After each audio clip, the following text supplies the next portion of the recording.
Terima kasih kepada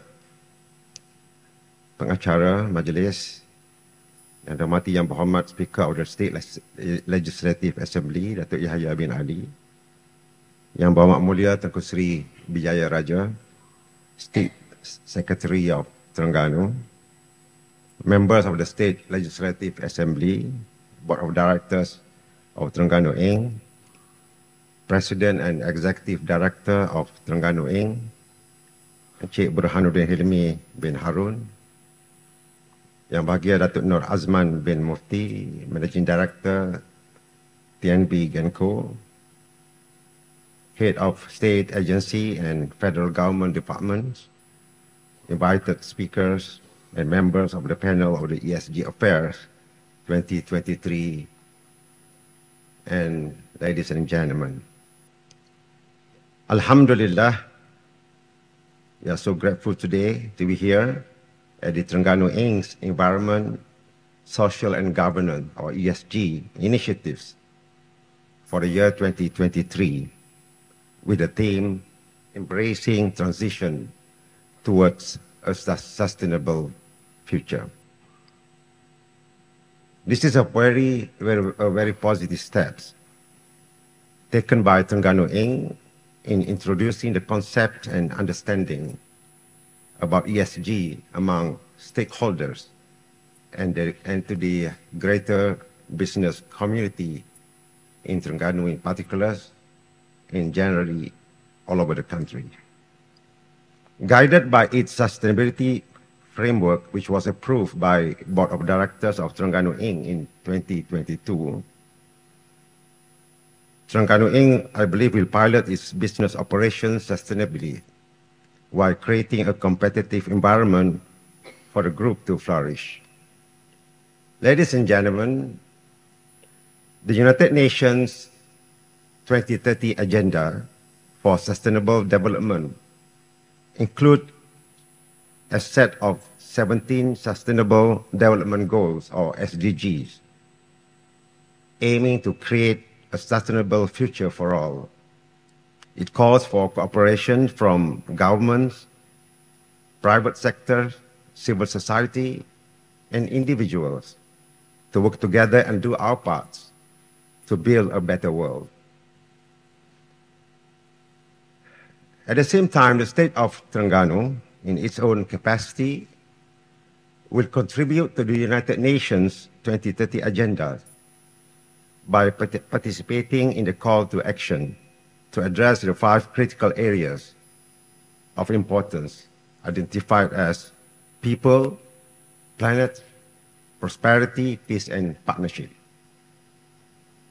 Our economic planning unit have taken the necessary steps by establishing several committees to achieve our development priorities, by aligning the state government's agenda, programs, and initiatives to the Sustainable Development Goal.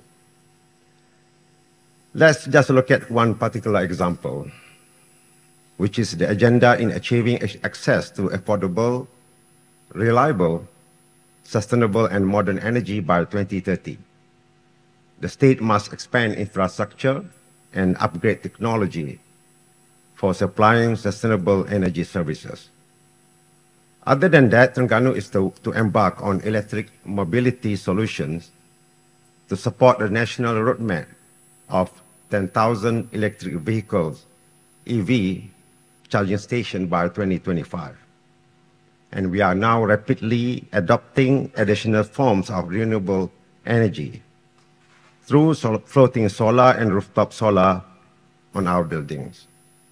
It is to my understanding that Terengganu Inc. and TNB are teaming up to conduct a feasibility study to establish 1,000 megawatt or 2,000, even 2,000 megawatt floating solar farm in Kenya.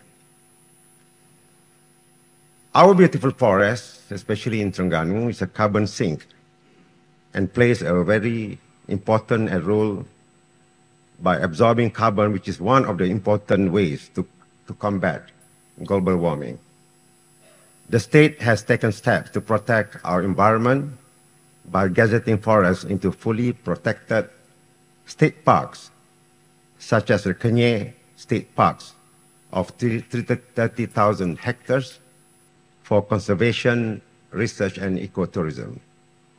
And on June 1st, June 2023, just a couple of days ago, the whole Kenya watershed was declared as a national geopark and now known as Kenya Geopark.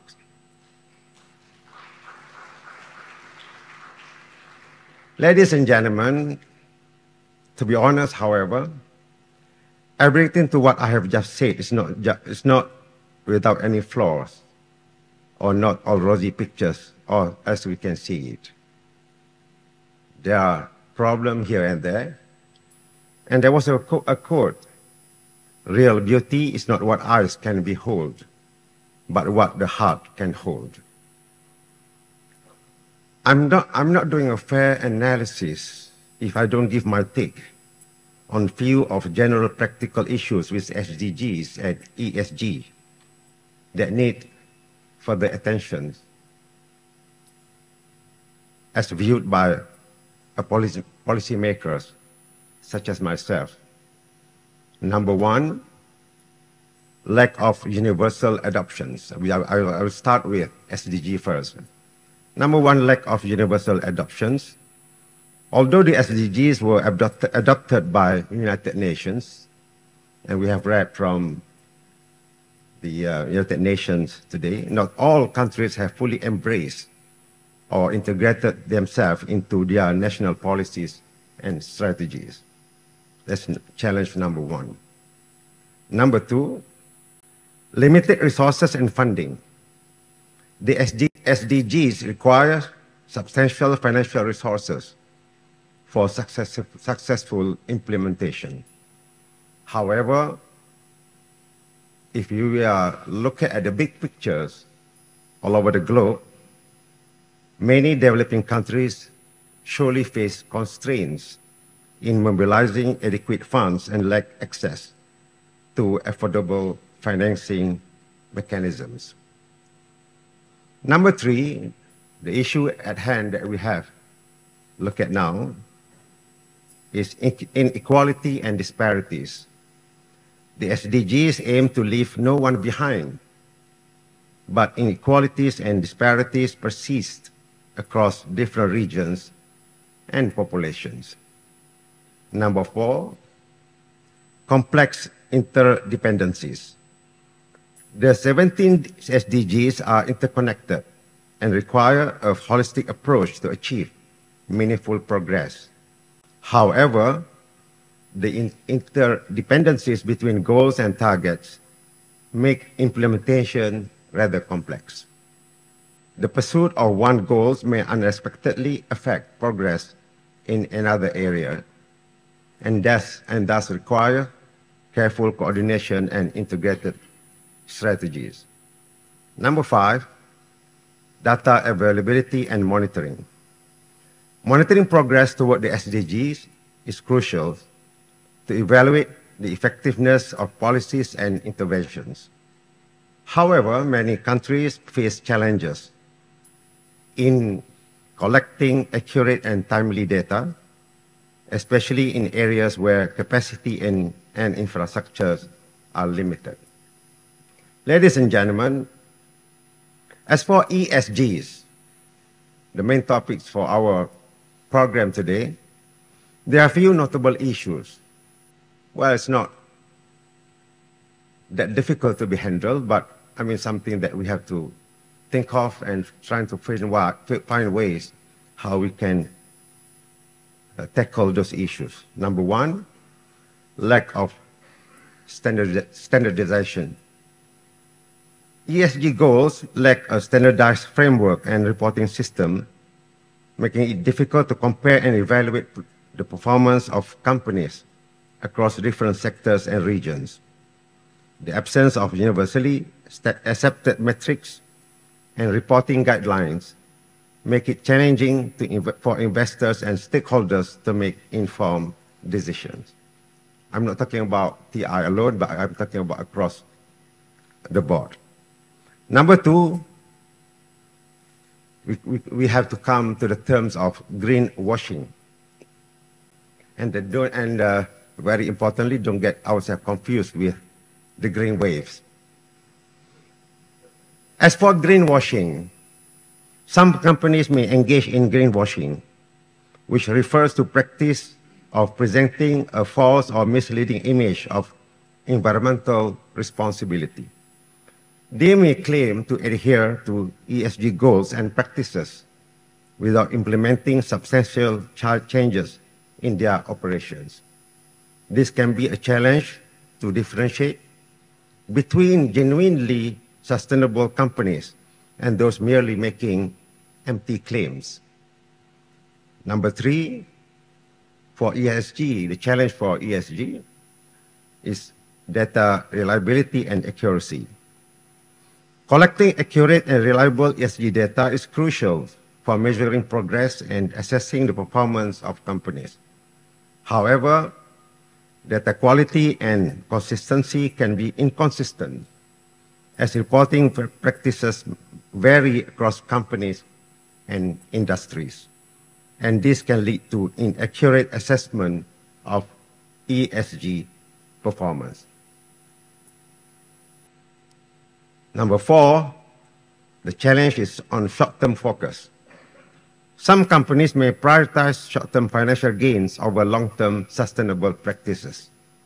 This can lead to a misalignment between ESG goals and the action taken by companies.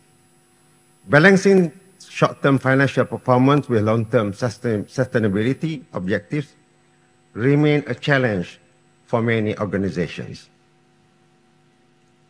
And lastly, number 5, for the ESG, is limited stakeholder engagement. To effectively address ESG goals, it is crucial to engage and involve stakeholders, including employees, communities, customers, and investors. This also varies in practice across the companies. I'm not talking about TI, I'm talking about across the various type of companies all over the country and all over the world. Ladies and gentlemen, then we arrive at the bottom of the issue. What do we do now? Do we just sit down and wait for other people to work for it? To cut a story short, I think we are all agreeable that addressing all of these issues requires collective commitment and collaboration at a global, national, not just ourselves, so be other people, ourselves, local, national level, government, civil society organizations, NGOs, businesses, and individuals that need to work together to overcome these challenges and make meaningful progress towards sustainable development. There are also other aspects that we have to consider. Bear in mind, there are also other things at play which may not directly connected to our business activities, but they're very important anyway, especially in the present world, which is a world geopolitics, economical struggles and supremacy, and some other things. That remind us to the superpower under, sorry, I have to put up a name here, superpower under Trump administration, June 2017 withdrawal from Paris Agreement. With their arguments, they put up the reason for the argument for the withdrawal from the Paris Agreement. The agreement, this is what administration of US administration says, that the agreement would undermine the US economy and put the US at a permanent disadvantage. And finally, for today, ladies and gentlemen, I would like to commend Terengganu Inc. team for embarking on this sustainability roadmaps of collaborations, partnerships, and resilience. This event is the first step in realizing a more sustainable future for Terengganu in every aspect. Thank you. Assalamualaikum warahmatullahi wabarakatuh.